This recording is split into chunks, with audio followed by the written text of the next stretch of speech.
What is up, everyone, and welcome to my review of one of the most interesting boards that I have seen as of late, the Omen Flux 36 liter in apple tree construction. First, a little background about why.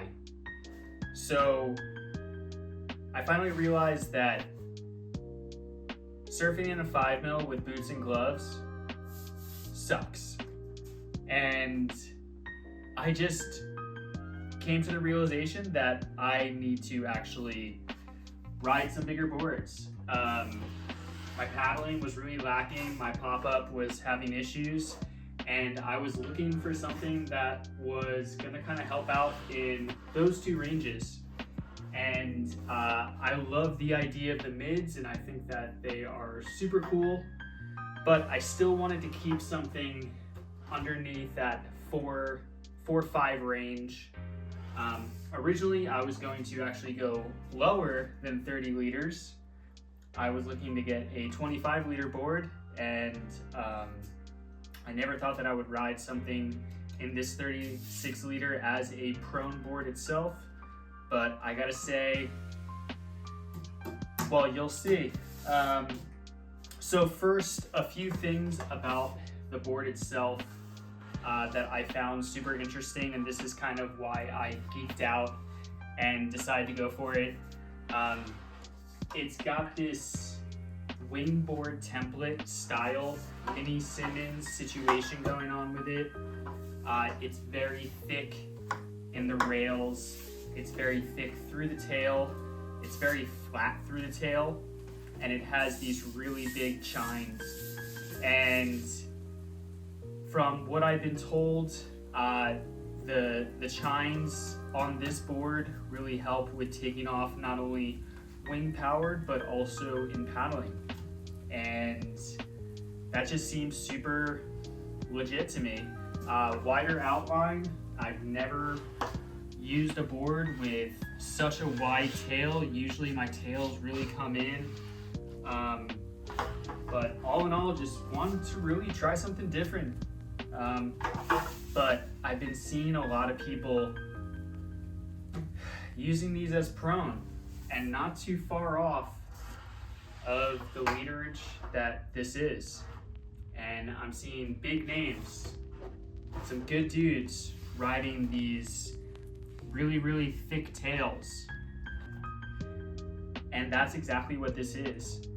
So for the past 30 days I have been trying this board with Unifoil, and at first I was a little nervous because Unifoil tends to like to run further up in the box, and from what I've seen when I was kind of looking through the internet trying to find people that are riding all this stuff, they were riding it further back. So I thought that was super interesting. I gotta say, it was so much fun trying different things, different mast placements, tail shimming, base plate or board shimming, so much different stuff. And you'll have to wait through the review, see how I liked it. But first, what we're gonna do is we are going to really quickly just give off some dimensions, and yeah, then I'll get to it. Nose and tail width are taken from 1 foot up and 1 foot down from the top and bottom. And I also placed blue tape to show where. Nose rocker and tail rocker are measured vertically from the ground to the bottom edge. Wide point was taken from overall length, then divided by 2 to find the center. Then either go up or down. I also used blue tape for that as well. Planing wide point is the lowest flat surface on the foil board responsible for takeoff and touchdown performance. This is measured at the wide point of the overall width. Mast placement is taken from the back of the base of the mast to the tail. As suggested by Omen, I did a balance test to use the full benefit of this outline. The idea is to balance the wing so the board is level, which makes it feel more balanced in turns. After doing the balance test, my mast landed at 5. which was about 10 inches behind what my normal mast placement would be on other boards, especially the last 3 that I have tried. Comparing it to the past boards, technically, the board is in the same range as far as length, but volumes is placed much different, making the heaviest part of the board in between the tail and the middle. After 2 unsuccessful and undocumented sessions, where I never got on foil due to lack of lift, I decided to meet in the middle with the balance test, moving my mast up to 7 and pairing it with the Unifoil Progression 140, medium fuse, and added a 1-degree shim with my 14.5 progression tail. I wanted to add as much lift as I could without pushing the mast too far forward, which would go against what the design was supposed to do. So my first wave was pretty weird, not initially having more speed than I am used to. It felt slow because of the 1-degree shim in the tail. I moved the mast up to 9, and something clicked on this one. I felt momentum coming out of the turn. The pump is tough, it's slower than what I'm used to. I started to realize how the extra volume is helping with the paddle. But also, this turn didn't feel bad either.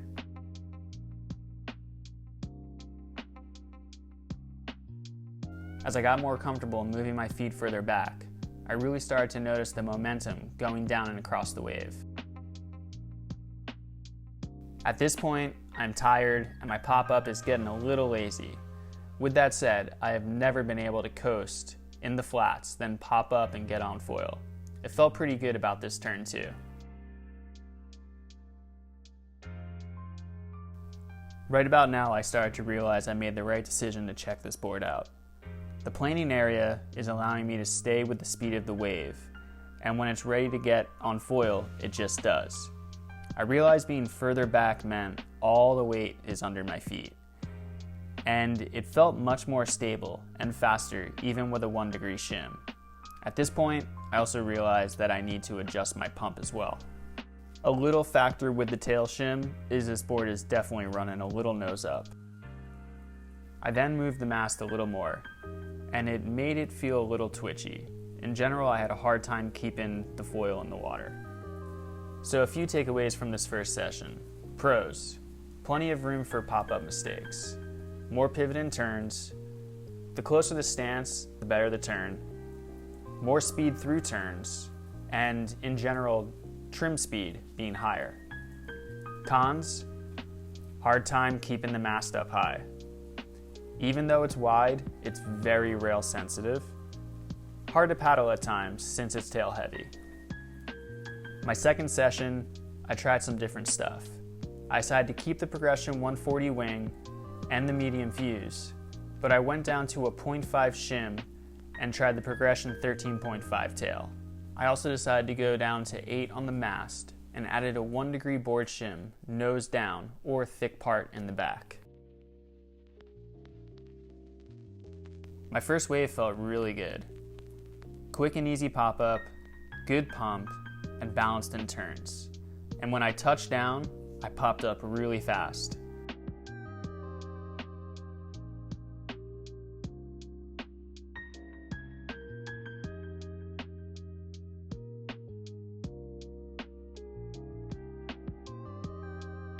Another example of a no-wave pop-up feeling effortless. It's kind of crazy what a board shim does as far as more lift. Right now, I'm really starting to feel that shred pivot feeling I was after. Much better pumping, starting to move back on the board more in general, which moves my front foot a little more and takes a little less pressure off my front foot as well. Now I'm starting to feel that initial glide that I was used to from the past boards. My pump speed is getting faster, and again my feet are getting more together.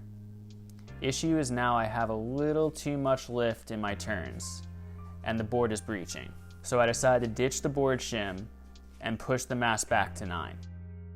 After removing the shim, it didn't have the same lift, but the pump was not lagging. I just needed to get behind the tail more. The pump does need more effort, but I am going fast enough and not burning out. But the pivot turns are what really shined at the end. Every wave is feeling more and more surfy. I need to work on my balance, but felt good. After that last turn, I decided to move the mast back to 8 in the tracks. So going into this wave, I mentally said to myself, pop up further back. And when I did, I immediately got on foil. As I am pumping, I'm shifting my stance further back and narrowing it, which helps with the pump and more pivot in turns, fully aware that my body is too far forward in the pump. So I noticed on the top turn that my arms were at my side, which told me that I'm feeling pretty balanced. So while everything's feeling great, I decided to move the mast back to 7, just to see what it felt like. So maybe this wave was a little bigger, a little more powerful, but I immediately got on foil. My pump is lagging, and I'm slowly moving my feet further back as I am pumping. I then start to realize that I'm doing these little turns more from the hips instead of the upper body. So, a few takeaways from this session. When my stance is further back and my feet are close together, my pump is more upright and less pressure on my front leg, which is the one thing that I have an issue with. This board really feels great backside and pivot turns. Coming from surfing, normally a wide tail board such as a mini Simmons kinda sucks backside, but it feels more fluid. Using a board shim to help figure out where to be during the pump is super helpful. I do think, at least in this case, the board turns better without, but it offset that 1 degree tail shim from the last session and made the foil much quicker. After a few more sessions, I actually moved my mast back to 6 and swapped out the medium to the short fuse. Everything else stayed the same. And I have to say, although I had a quicker reaction in the pump, and I can see myself going faster, I looked very unbalanced in any time of direction changes, and also very twitchy. Maybe it was the size of the waves, but it just felt too out of tune. This now brings us to the last session, and right around 1 month from the Omen's arrival.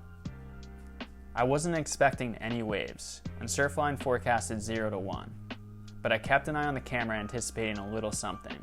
I got to the beach to see this, and could not believe everything lining up. Plus the camera was charged and working.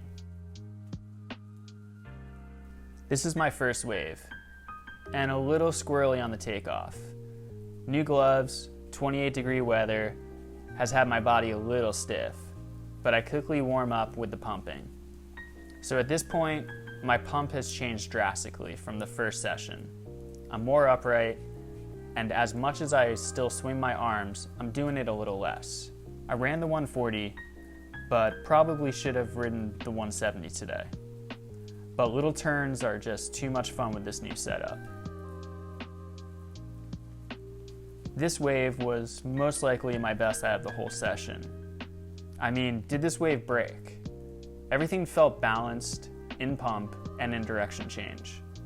The things that I noticed the most with this board is that little changes in foot pressure go a long way. I suppose having the bulk of the weight under your body adds a lot of momentum with everything. This was a really easy day to foil, and my preferred size and setup. This is something new for me. Now, I'm not saying it was graceful, but I wasn't expecting to land it. All in all, it's these carvy pivot moments that I'm looking for. The best part about this experience so far is the extra leaders, which I believe let it bounce off the water when I got a little too low on the mast. Now, I'm not going to say that I have this board mastered. That's certainly not the case, and I know that I have a lot of work to do, but in a 4-3 boots and gloves, I'm feeling pretty good about it. After this session, in the end, what do I think of the Flux? Well, it's certainly a keeper, and I don't think I will be riding anything else anytime soon. The time it took to change a few things in my riding, I think have already improved my foiling. Also, although I bought this with the idea of a winter suit, I'm excited to shed it off in the spring and really use this new momentum to my benefit. A few things that I will say. It does take some getting used to, And especially if you're coming off more forward foil, taking that weight and pushing back does take some time. The overall width is most likely to help with the offset stance, but I didn't find myself really chasing after that. It did allow me to make quick tweaks to my footing without throwing the foil off balance. Now, the 36 liter is the smallest out of the bunch, but with my newfound love of this outline, I decided to grab an 84 liter to learn winging and prone paddle into even less powerful waves. I have something else on the way from Omen as well, and I think you're going to be super psyched on it. It's going to be possibly a complete game changer. Well, thank you everyone for checking out my review of the 36 liter Omen Flux. I hope you enjoyed it. If you did, please like, subscribe, comment, check out my Instagram at The Lift Journal. I got some really cool stuff on the way. This next episode's gonna be pretty interesting and pretty stoked for that.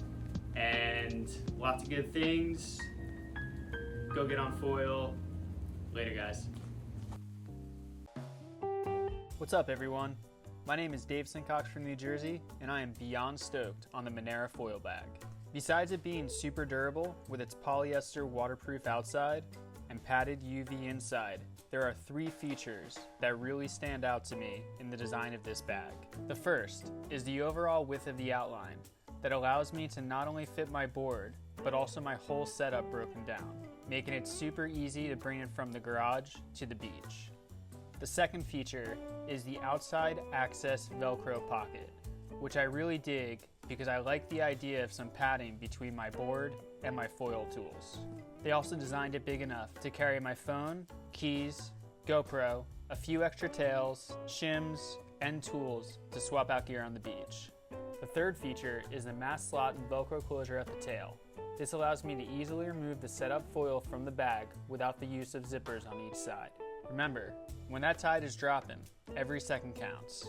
Although known for their wetsuits, Monera's foil-specific accessories are what I love about the brand, designing with function and fashion, which keeps me organized on and off the beach.